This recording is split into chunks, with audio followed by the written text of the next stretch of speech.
आप आशा अच्छे हैं।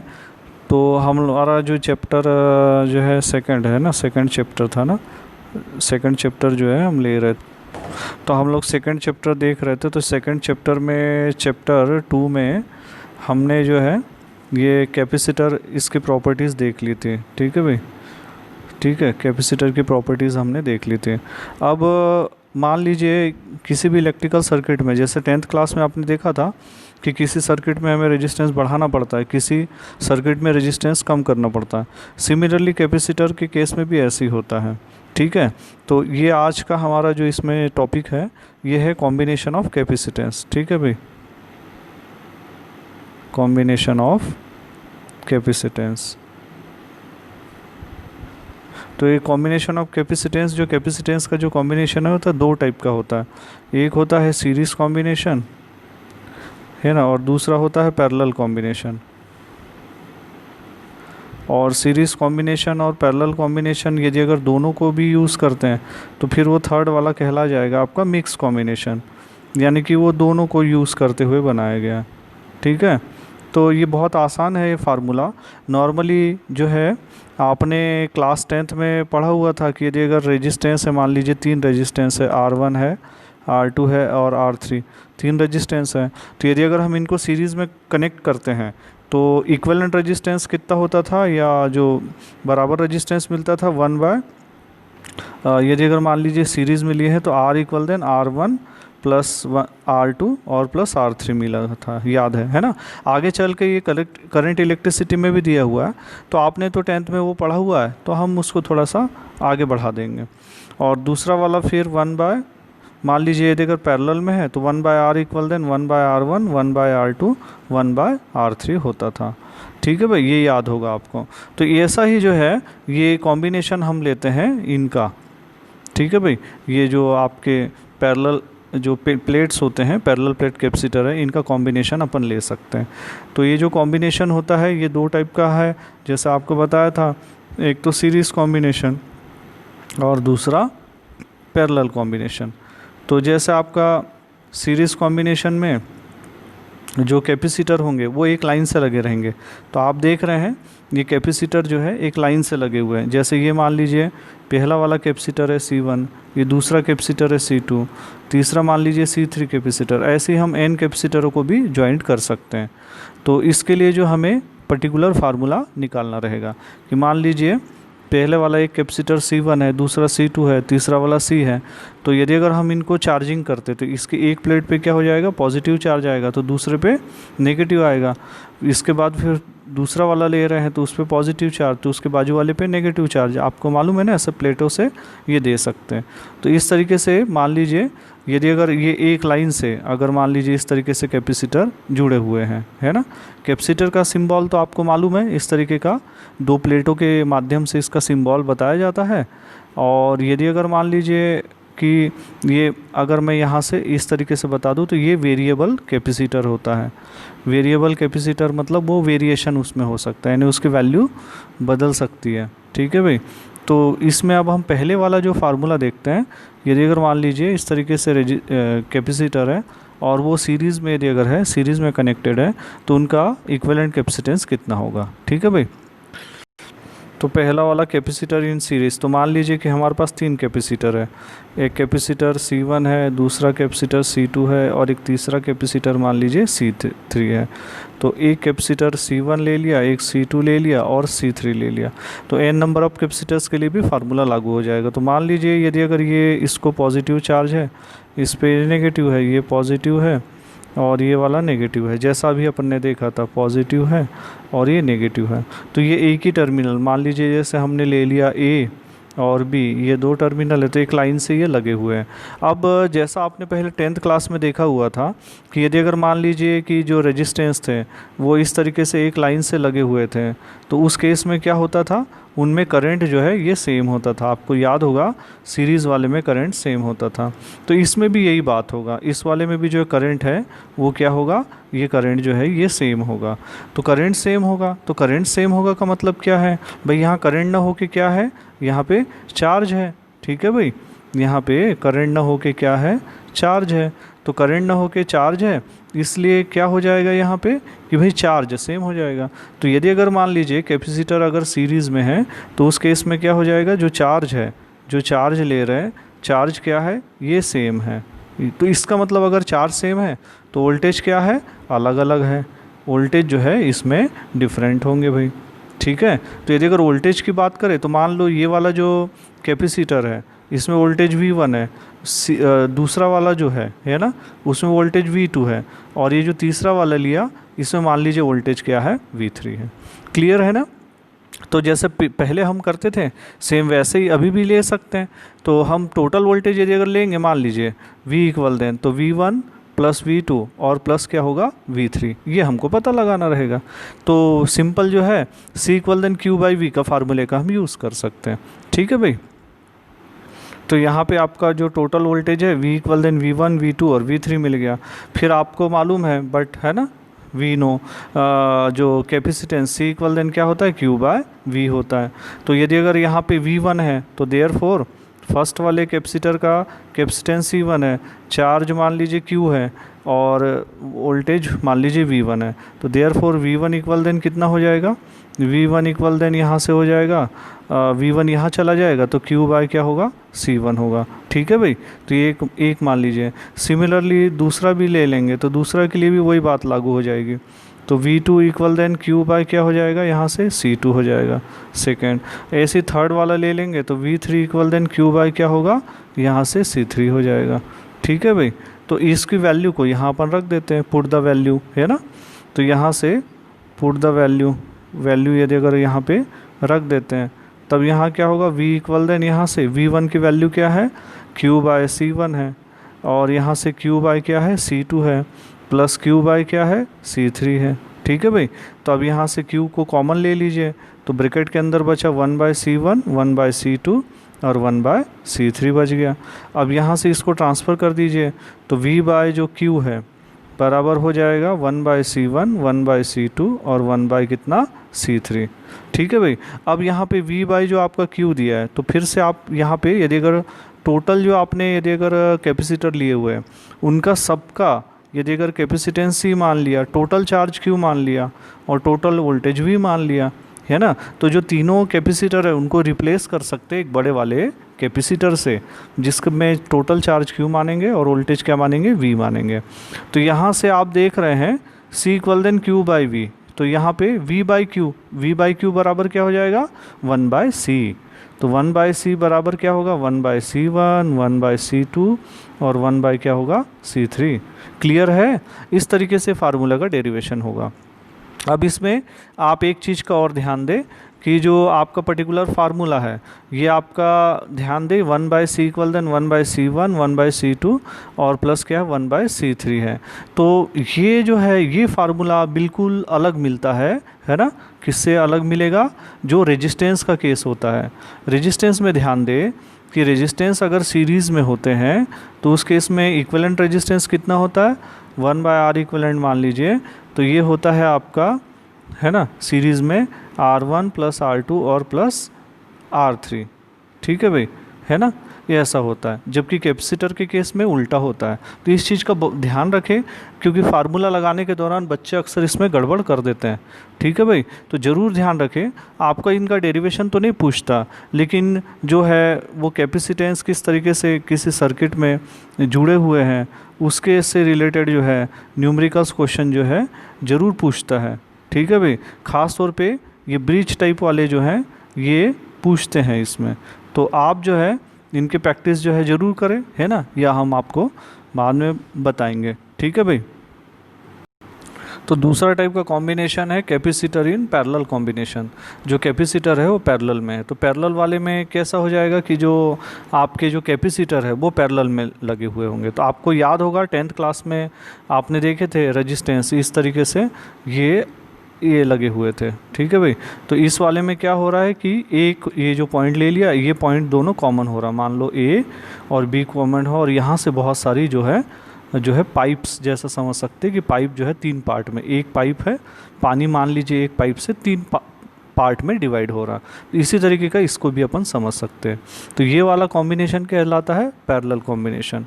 तो पैरेलल कॉम्बिनेशन में क्या हो जाएगा, जैसा पिछले बार आपने देखा था, मान लीजिए इसको बैटरी से अपन ने कनेक्टेड किया हुआ है, ठीक है भाई। अब यहाँ पे ये रेजिस्टेंस मान लीजिए आपने लिया था R1, R2 और R3, ऐसा ही इसमें भी हम कैपेसिटेंस ले सकते हैं। तो कैपेसिटेंस C1 हो जाएगा, C2 हो जाएगा और C3 होगा। तो पिछले बार अपन ने देखा अगर सीरीज़ में है तो उसमें क्या आपका करंट सेम था, करंट सेम था, यानी कि जो है चार्ज क्या था, चार्ज सेम हो रहा है, ठीक है भाई। अब इस वाले में क्या हो रहा है, अगर पैरेलल है तो अब क्या सेम होगा, तो नेचुरली वोल्टेज सेम होगा, है ना भाई। अगर पैरेलल में ले रहे हैं तो क्या हो रहा है आपका, पैरेलल में वोल्टेज सेम हो रहा है, वोल्टेज जो है ये सेम है, इसका मतलब करंट क्या होगा, डिफरेंट होगा, ठीक है भाई। तो ऐसा याद रखें ज़रूर से, करंट जो है डिफरेंट होगा, ठीक है। तो ऐसा कॉम्बिनेशन में लिया हुआ तो इसका मतलब करंट डिफरेंट होगा, इसका मतलब जो चार्ज है, ये चार्ज Q1 लिया है अपन ने, है ना, चार्ज Q2 लिया हुआ है, तो ये और ये चार्ज Q3 लिया है, तो ये आपस में आपके अलग अलग होंगे। तो इसके लिए भी हम जो है फार्मूला निकाल सकते हैं, डेरिवेशन कोई बहुत अधिक कठिन नहीं है, आप थोड़ा सा देखेंगे तो उसको तुरंत आपसे बन जाएगा, ठीक है भाई। तो पैरेलल कॉम्बिनेशन वाले के लिए अपन जो है एक्सप्रेशन देखते हैं। तो जैसा आपको बताया कि एक कॉमन जो है नॉट है मान लीजिए, और वहाँ से ये 3 पार्ट हो रहे हैं, है ना। तो अपन एक सिंपल डायग्राम और भी बनाते हैं, है ना। ये इस तरीके का है, मान लीजिए ये 3 कैपेसिटर इस तरीके से ये लगे हुए हैं, ठीक है भाई। तो इस केस में ऐसा चाहो तो ये बैटरी आसान समझने के लिए ऐसा हो गया। अब यहाँ पे क्या हो गया, ये चार्ज जो है यहाँ पे अलग चार्ज रहेगा, है ना। इसका चार्ज मान लीजिए Q1 हो रहा था, इसका Q2 हो रहा और Q3 हो रहा, है ना। ये भले ही ये प्लेट पॉजिटिव हो रही है, नेगेटिव हो रही, ये पॉजिटिव हो रही, ये नेगेटिव हो रही, ये पॉजिटिव हो रही, ये नेगेटिव हो रही। तो यहाँ पे जो है आपके जो चार्ज है ये अलग अलग हो जाएंगे। भले वोल्टेज ये 2 पॉइंट मान लीजिए, A पॉइंट माना और B माना, तो वोल्टेज क्या होगा, सेम होगा।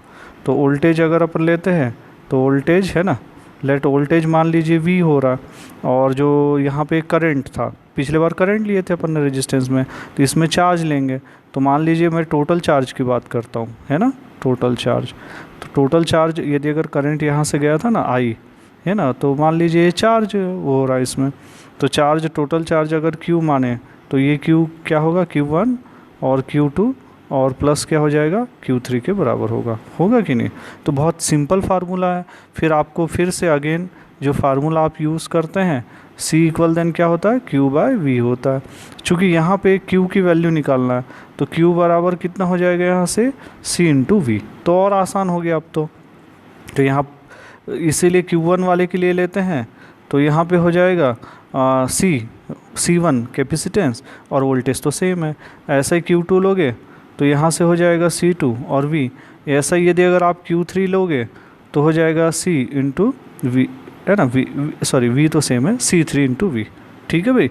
अब यहाँ वैल्यू पुट कर देते हैं, तो देयरफॉर क्या हो जाएगा, यहाँ पे Q इक्वल देन Q1 की वैल्यू कितनी है, C1V है ना, Q2 की वैल्यू कितनी है, C2V है, और Q3 की वैल्यू कितनी है, C3V। तो यहाँ से कॉमन ले लेते हैं, ठीक है ना भाई। तो यहाँ से अगर कॉमन ले ले तो Q बराबर यहाँ से V कॉमन ले लिया तो ब्रैकेट में बच गया V1 प्लस V2 और प्लस क्या हुआ, V3 हो गया, ठीक है भाई। तो ये हो गया। अब यहाँ से अपन इसको Q बाय क्या लिख देते हैं, Q/C लिख देते हैं, है ना। तो बराबर यहाँ से होगा V1 प्लस V2 और प्लस क्या होगा, V3। अब फिर से ये पूरा का पूरा जो है कैपेसिटर 1 2 3 तीनों को हम किससे रिप्लेस कर दे, एक बड़े वाले कैपेसिटर से, जिसका कैपेसिटेंस मान लो क्या है, C है। तो हमारा ये है, ये फार्मूला होगा। तो C इक्वल देन Q/V है। तो यहाँ पे आपको C इक्वल देन क्या मिल गया, यहाँ पे है ना, C इक्वल देन यहाँ पे Q/V मिल गया, है ना, ठीक है भाई। Q/V है, सॉरी है। तो Q/V ले लेंगे तो यहाँ पे कितना हो जाएगा, यहाँ से Q/V इक्वल देन यहाँ से कॉमन ले ले तो ये मिल जाएगा आपका यहाँ से C equal than C1 plus C2 plus C3, ठीक है भाई। तो इस तरीके से हमको यहाँ से ये मिल जाएगा, ये ये C हो जाएगा और यहाँ पे है ना C1 C2 C3 हो जाएगा, ठीक है ना। तो इस तरीके से हमको यहाँ से ये फार्मूला मिल जाएगा, सॉरी है ना, ये वाला C1 C2 और C3 है, ये V कॉमन हुआ यहाँ से, थोड़ा सा गड़बड़ हो गया, Q/V आएगा है ना, ये C1 C2 और C3, ठीक है भाई।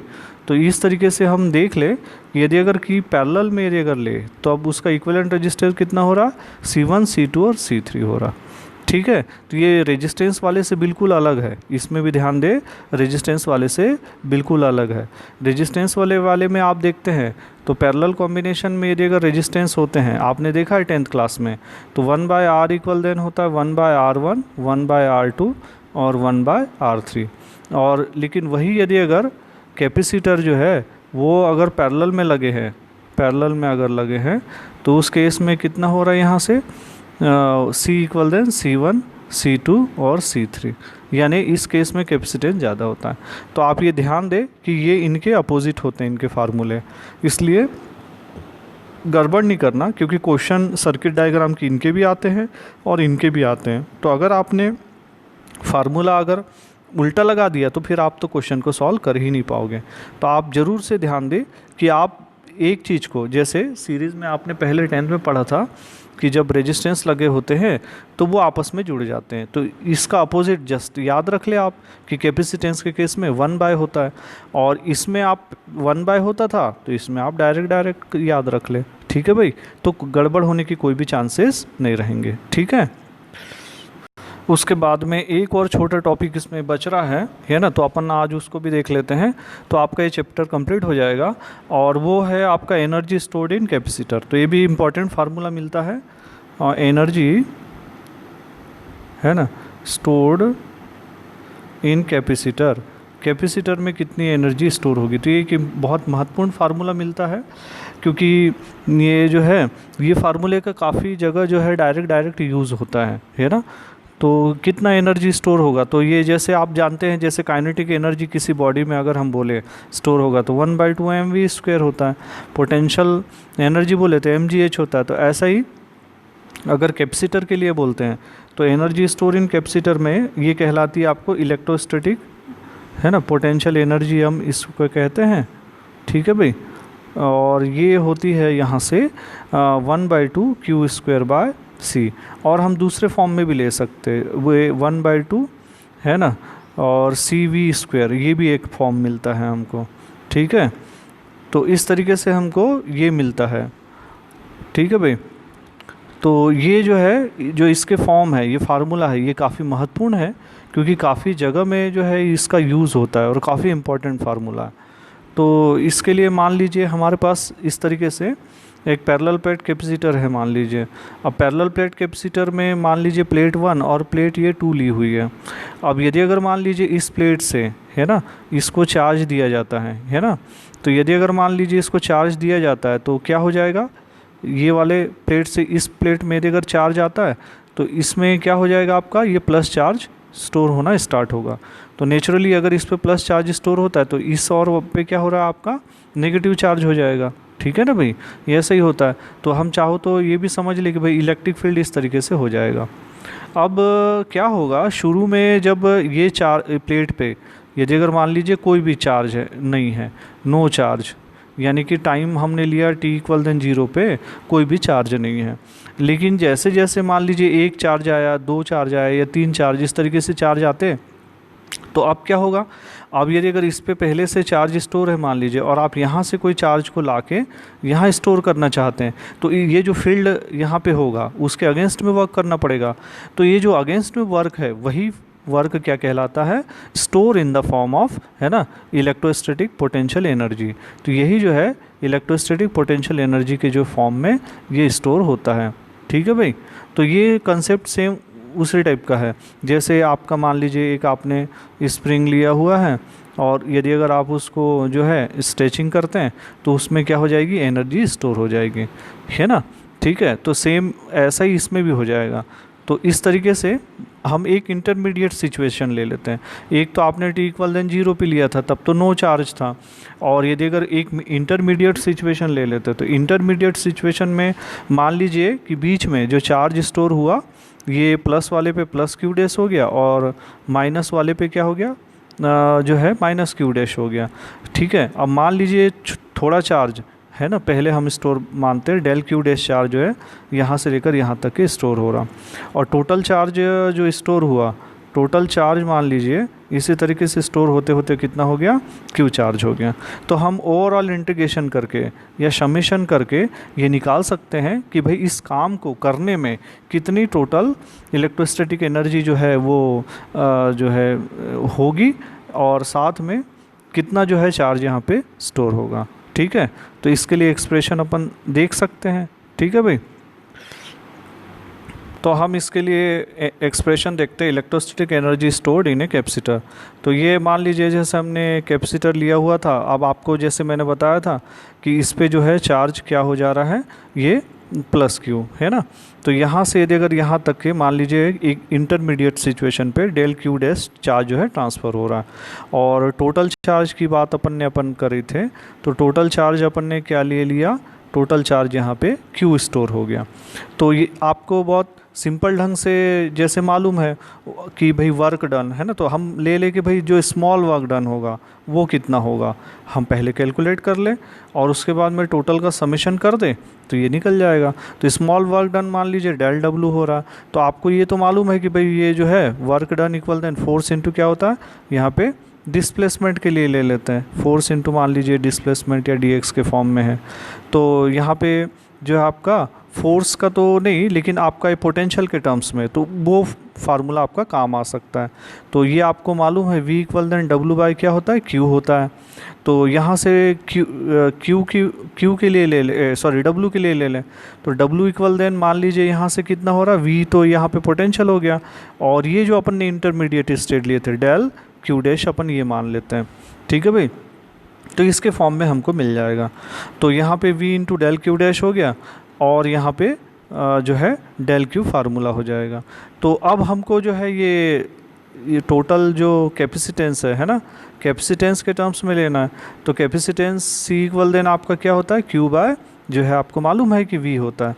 तो यहाँ पे उसके हिसाब से एक्सप्रेशन क्या हो जाएगा, डेल W इक्वल देन ये वोल्टेज के टर्म्स में अपन रखते हैं वैल्यू, तो हमने चार्ज क्या माना हुआ है, Q है ना, या Q डैश माना हुआ है यहाँ पे इंटरमीडिएट स्टेट में हमने Q डैश, ये थोड़ा कैपिटल Q डैश लेते ज़्यादा इजी पड़ेगा, तो ये भी Q डैश ले लिया है ना, Q डैश ले लिया, और बाय क्या हो गया यहाँ पे है ना, C equal than Q by V, तो V की वैल्यू रख दे रहा है, तो V इक्वल देन यहाँ हो गया Q बाय C, तो यहाँ से हो जाएगा Q डैश बाय C है ना, और साथ में आ जाएगा डेल Q डैश। तो अब हम क्या करते भाई, यहाँ से ये तो तब की बात हो गई इंटरमीडिएट स्टेट की, और जब टाइम t इक्वल देन 0 पे स्टार्ट हुआ था तब तो कोई चार्ज नहीं था।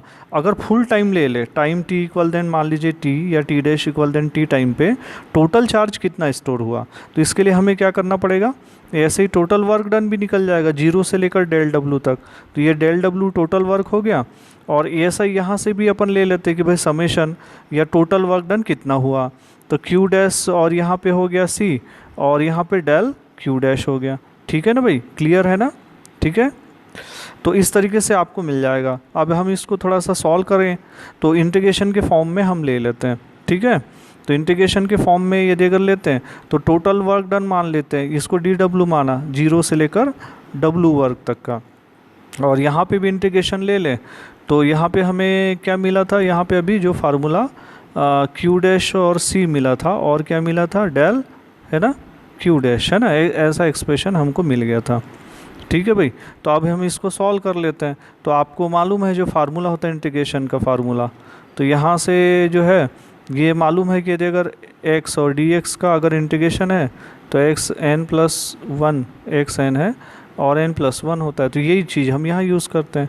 ये तो टोटल वर्क W हो जाएगा, और यहाँ से कितना हो जाएगा 1/c तो बाहर आ जाएगा, और इसका कर देते हैं तो ये हो जाएगा Q डैश का स्क्वायर और बाई 2 होगा।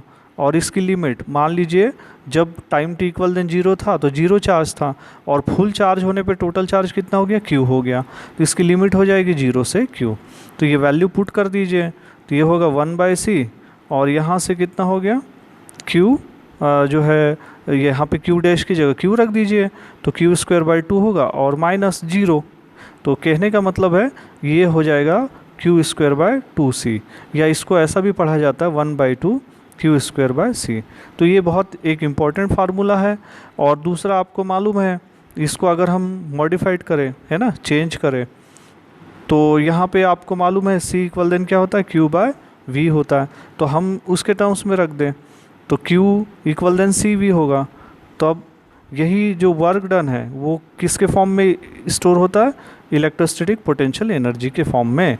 तो इसको जो है अपन लिख सकते हैं, मान लीजिए इलेक्ट्रोस्टैटिक पोटेंशियल एनर्जी हो गई पी, और इसके इक्वल, है ना, इक्वल मान लीजिए हमने q की वैल्यू रख दी, तो q equal than C V होगा, तो 1/2 हो गया, और तो यहाँ से सी स्क्वायर हो गया, वी स्क्वायर हो गया, और बाय यहाँ पे सी है तो ये कैंसिल आउट हो गया। तो दूसरा एक्सप्रेशन मिल जाएगा 1/2, है ना, सी वी स्क्वायर।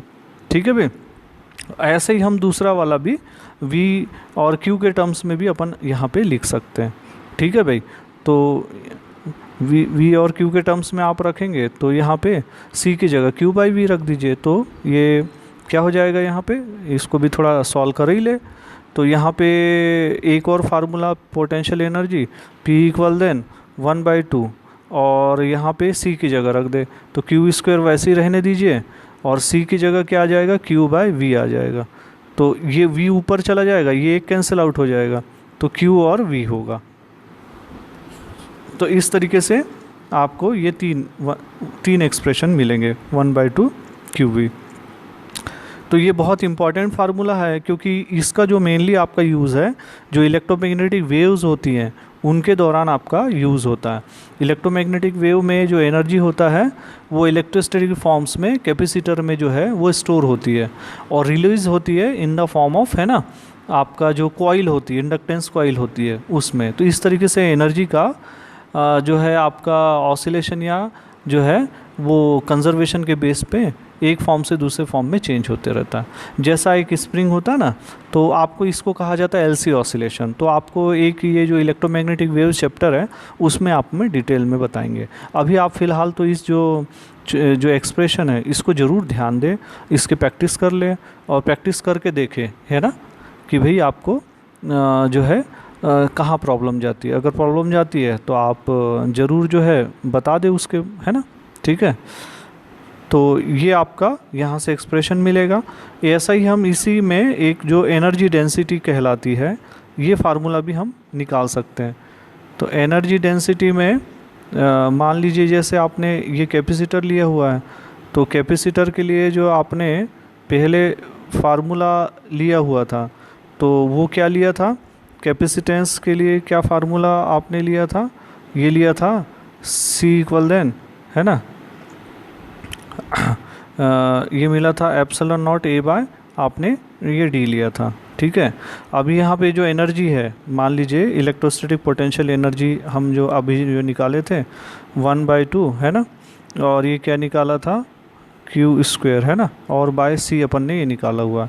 तो हम जो है ये यहाँ पे C की वैल्यू निकाल रख सकते हैं, और ये जो है यहाँ से हमें पर्टिकुलर इसके टर्म्स में एनर्जी डेंसिटी के टर्म्स में मिल जाएगी। तो यहाँ पे यदि अगर मान लीजिए ये वैल्यू हम रख रहे हैं तो 1/2 ले लेते हैं, और Q हम जो है किसके टर्म्स में रख रहे हैं, ये मान लीजिए D लिए थे, प्लेट का एरिया आपने A लिया हुआ था। ठीक है भाई, तो यदि अगर आपने जो कैपेसिटेंस के लिए फार्मूला मिला था, अब टोटल चार्ज अगर हम कहें, मान लीजिए एक पैरेलल प्लेट कैपेसिटर में एनर्जी डेंसिटी कितनी होगी पर यूनिट एरिया के हिसाब से लेना चाह रहे हैं, तो Q इक्वल देन चार्ज यदि अगर लेते हैं तो चार्ज इक्वल देन यहाँ पे चार्ज डेंसिटी क्या थी, सिग्मा। तो चार्ज डेंसिटी सिग्मा इनटू जो टोटल एरिया लेते थे A, तो ये वैल्यू यहाँ रख दें तो 1/2 यहाँ हो जाएगा sigma square into A square हो जाएगा, क्योंकि स्क्वायर है ना भाई। और C की वैल्यू ये जो आपको दी हुई है ये कैपेसिटेंस होता है, ये आपको मालूम है एक पैरेलल प्लेट के। तो एप्सिलॉन नॉट A और D क्या हो जाएगा, यहाँ से ऊपर चला जाएगा। तो कहने का मतलब है यहाँ पे एक A तो कट जाएगा, है ना।